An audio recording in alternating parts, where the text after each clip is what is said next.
Ravi de vous retrouver sur Arte pour un nouveau numéro du Dessous des cartes. Aujourd'hui, un objet volant qui s'invite désormais dans notre actualité, le drone. Cet engin sans pilote, commandé à distance ou autonome grâce à l'intelligence artificielle, qu'utilise notamment un certain Vladimir Poutine, comme on peut le voir sur ces images de la propagande russe, soit pour la guerre hybride qu'il a déclarée aux Européens, soit pour la guerre dure qu'il conduit en Ukraine, pays souverain qu'il a commencé à attaquer en 2014. De nombreux engins volants survolent régulièrement ces derniers mois la Pologne, le Danemark, la Belgique, l'Allemagne, la France, au-dessus de sites stratégiques, aéroports, bases militaires, sites d'industrie de défense. Pas de blessés, mais une pression mise sur les pays concernés. Pas de preuves, donc une riposte délicate, si ce n'est un branle-bas de combat au niveau européen pour renforcer la protection des 27. Et puis bien sûr, il y a les drones qui tuent les Ukrainiens, responsables de 70% des morts et blessés de la guerre. Des drones qui changent désormais la manière de faire la guerre sur tous les continents, vous allez voir. Sortons nos cartes. Le 16 octobre 2024, un drone de l'armée israélienne repère Yahya Sinwar, chef politique et militaire du Hamas, dans un immeuble de Rafah, au sud de Gaza. Acculé, ce dernier est tué quelques secondes plus tard par un obus. Une séquence qui montre les atouts du drone aérien du point de vue stratégique. Il est piloté à distance, donc il ne met aucun pilote en danger. Son utilisation s'avère moins coûteuse qu'un avion de combat. Enfin, les risques politiques associés à sa perte sont minimes. À la fin des années 1990, les Américains ont été les premiers à investir dans le développement de drones de moyenne altitude à des fins de renseignement. Avec d'abord le Predator, un drone piloté à distance par satellite, opérationnel depuis 1995, capable de voler une vingtaine d'heures grâce à son envergure, et utilisé pour la première fois dans les Balkans en 1995 dans le cadre d'une opération de l'OTAN. Avec la guerre contre le terrorisme après le 11 septembre 2001, ce sont les versions armées de ces drones qui se sont peu à peu imposées. En 2002, un Predator armé est ainsi utilisé par les États-Unis lors d'une frappe aérienne contre Al-Qaïda au Yémen. Par la suite, des drones armés, comme le Reaper, ont conduit des milliers de missions pour l'US Air Force en Afghanistan, au Pakistan, au Yémen ou encore en Somalie. Une efficacité stratégique qui va finir par convaincre des puissances militaires comme la France.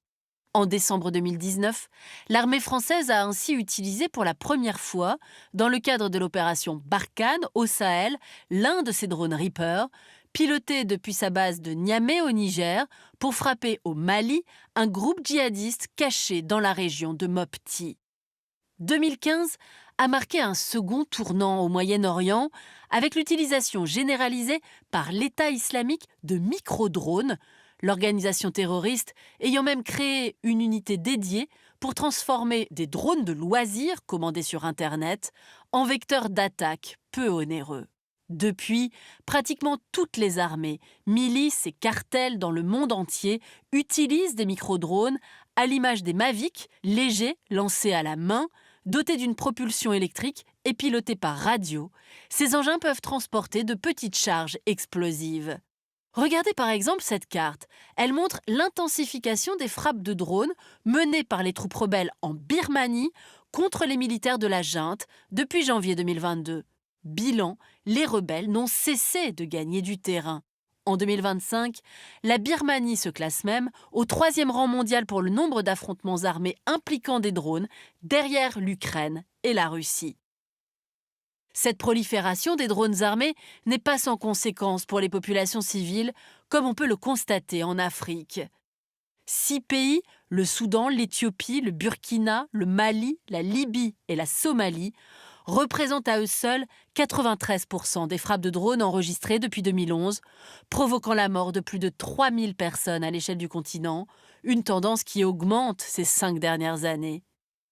Autre conséquence de la dronisation des conflits, une transformation du champ de bataille, comme on va le voir en partant en Ukraine. 24 février 2022, la Russie lance son offensive à grande échelle. Les troupes russes progressent rapidement sur le territoire ukrainien. Mais dès mars, les Ukrainiens se mettent à utiliser massivement des drones légers lanceurs de grenades sur le front, une stratégie payante, Kiev est ainsi parvenu à opposer un blocage tactique. En revanche, ce que l'on appelle la zone de mort s'est depuis lors considérablement élargie, pouvant atteindre jusqu'à 100 km de large. L'utilisation de nuées de drones dits FPV, pilotés par des soldats, s'est généralisée. Ces drones entrent dans les tranchées, les bunkers ou pénètrent dans les écoutilles des blindés russes, contraignant les forces armées à s'adapter, comme le montrent ces cages autour des blindés. En 2025, cette dronisation continue de s'intensifier, l'Ukraine tablant sur la production de 4,5 millions de drones. Alors derrière cette évolution stratégique majeure, les industries de défense doivent s'adapter, notamment pour empêcher les risques liés au survol de drones. Quant aux puissances qui ont su investir dans ces engins, elles disposent d'une arme diplomatique d'un nouveau genre, et c'est ce qu'on va voir maintenant. En 2025, les États-Unis et la Chine sont les deux seules grandes puissances commercialisant des drones de haute altitude. Un marché à ce jour étroit, car les acheteurs sont pour l'instant peu nombreux. États-Unis, Australie, Japon, Corée du Sud, ainsi qu'une unité de surveillance de l'OTAN, se fournissent auprès de l'américain Northrop Grumman. La Chine, quant à elle, a mis en service en 2018 un drone équivalent conçu par une entreprise basée à Chengdu. Mais c'est dans le domaine des drones armés de moyenne altitude que la compétition est la plus intense. La Turquie était ainsi en 2023 le premier distributeur de drones tactiques devant la Chine, les États-Unis, l'Iran et Israël. Son drone phare, le Bayraktar TB2, mis en service en 2014, vendu 5 millions de dollars l'unité. Ce drone est commercialisé par la société Baykar, dont les usines sont situées ici, dans la région d'Istanbul, et dont les fondateurs sont proches du président Erdogan, lequel a fait du Bayraktar TB2 une aubaine diplomatique, lui permettant de resserrer les liens avec les acheteurs. Voyons comment. Ses deux meilleurs clients sont l'Ukraine, dont les besoins de drones ont explosé, mais aussi l'Azerbaïdjan, Bakou ayant bénéficié du soutien d'Ankara en septembre 2023 dans son offensive éclair menée dans les montagnes du Haut-Karabakh contre les Arméniens. Ankara en profite également pour conforter ses alliés, l'Arabie saoudite et le Qatar au Moyen-Orient, le gouvernement de Tripoli en Libye qui s'oppose aux troupes du maréchal Haftar, ou encore les 3 juntes militaires au Mali, au Burkina Faso et au Niger, où l'achat de drones turcs offre des gages de souveraineté. En 2025, 24 États au total sont équipés de drones armés turcs. La baisse constante des coûts de fabrication contribue également à l'accélération de cette dronisation des conflits, à l'image du Shahed 136 conçu en Iran. Entré en service en 2020, il coûte 20 000 $, exporté vers la Russie à partir de 2022 et produit depuis 2023 sous le nom de Guéran 2 dans le Tatarstan, à 1000 km à l'est de Moscou, dans cette gigantesque usine de Yelabuga qui ne cesse de s'agrandir, regardez, ces 5 dernières années. Les Guéran 2 forment ainsi la majorité des centaines de drones qui s'abattent chaque nuit sur l'Ukraine. Face à cette centralisation de la production russe, l'armée ukrainienne, elle, mise sur des petites unités de production. 500 entreprises produisent ainsi près de 1000 types de drones différents, essentiellement des micro-drones et des Baba Yaga. Une dynamique entretenue par le lancement en 2023 de Brave 1, une plateforme d'innovation dédiée à l'armement qui permet de tester rapidement des prototypes de drones. Sur le front, ce sont les soldats ukrainiens qui contribuent à ces tests, encouragés à multiplier les cibles atteintes, ce qui leur donne des points. Plus ils en ont, plus l'armée leur fournit des drones performants.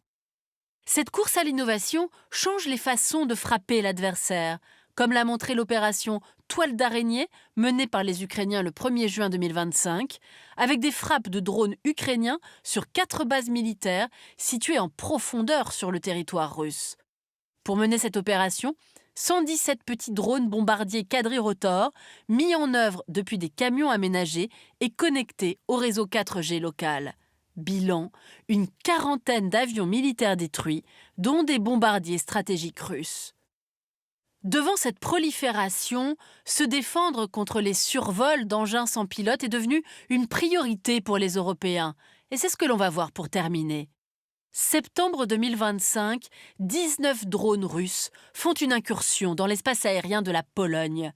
Varsovie parvient à neutraliser 3 de ces engins à l'aide de chasseurs F-16, secondés par des F-35 néerlandais, avec l'appui d'avions radars italiens et d'avions ravitailleurs de l'OTAN. Une mobilisation onéreuse et inadéquate face au coût dérisoire des drones russes. Dans les jours qui ont suivi, d'autres incursions de drones ont été signalées au-dessus de sites sensibles sur le territoire européen, notamment ici à Copenhague, où se tenait un sommet de l'Union européenne début octobre 2025. Un sommet qui a été l'occasion d'accélérer la mise en place d'une initiative européenne de défense contre les drones, s'inspirant notamment du modèle ukrainien de détection et d'interception des drones. Voilà pour cette brève histoire du drone comme nouvelle arme de guerre qui bouleverse le champ de bataille partout sur la planète et qui rebat aussi les cartes de la puissance militaire et industrielle. Le drone est redoutable pour les populations civiles ukrainiennes, mais il est aussi ce qui permet à l'armée ukrainienne de résister à une Russie supérieure en termes de nombre de soldats et de matériel plus conventionnel. Enfin, les rôles sont désormais inversés entre Européens et Ukrainiens en matière de compétences, puisque c'est Kiev désormais qui propose son aide à Bruxelles pour apprendre aux 27 à contrer les incursions de drones russes. Pour aller plus loin, cet ouvrage d'un passionné de ces engins volants, Les drones, la nouvelle révolution, par Rodolphe Jobard, aux éditions Erol. Ainsi s'achève ce nouveau numéro du Dessous des cartes. Rendez-vous bien sûr la semaine prochaine, même endroit, même heure. À bientôt.